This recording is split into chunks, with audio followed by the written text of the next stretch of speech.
بسم اللہ الرحمن الرحیم۔ معزز سامعین گرامی قدر، شفا کے بہت سے وظائف آپ کے سامنے رکھے ہیں۔ آج جو شفا کا ایک نہایت اہم وظیفہ آپ لوگوں کے سامنے رکھنا ہے، اس میں صرف شفا کا عنصر نہیں ہے بلکہ بیماری لگنے سے پہلے حفظ ما تقدم کے طور پہ جو عمل کرنا ہے وہ بھی شامل ہے، اور مخلوقات کے شر سے بچنے کا عمل بھی شامل ہے، اور اس کو بنیادی طور پہ حفاظت کا ایک وظیفہ بھی آپ کہہ سکتے ہیں۔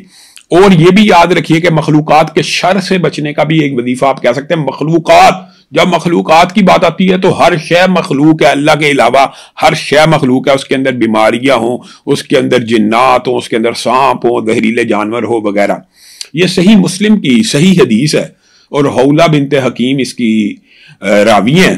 رسول اللہ صلی اللہ علیہ وسلم نے ارشاد فرمایا، اور یہ ایک جنرل کلیہ بھی ہے، اور اس حدیث کے اندر من نازلہ منزلن کا ذکر بھی ہے۔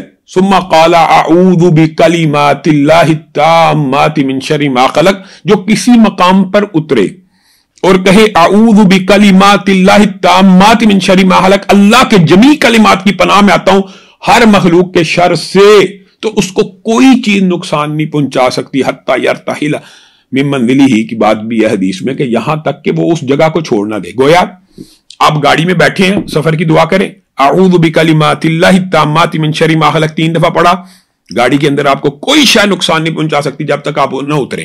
اترنے وقت 3 دفعہ پڑھا تو اس کے بعد کوئی شے آپ کو نقصان نہیں پہنچا سکتی یہاں تک کہ آپ وہ جگہ تبدیل نہ کریں۔ تو آپ اندازہ کیجئے کہ قبیلہ اسلم کے ایک صحابی نے بھی یہ شکایت رسول اللہ صلی اللہ علیہ وسلم سے آ کے کی تھی کہ مجھے فلاں موذی جانور نے نقصان پہنچایا تھا، رسول اللہ صلی اللہ علیہ وسلم نے یہی وظیفہ بتلایا تھا، اگر تو کہہ دیتا اعوذ بکلمات اللہ التامات من شر ما خلق تو تجھے کوئی چیز نقصان نہ پہنچا۔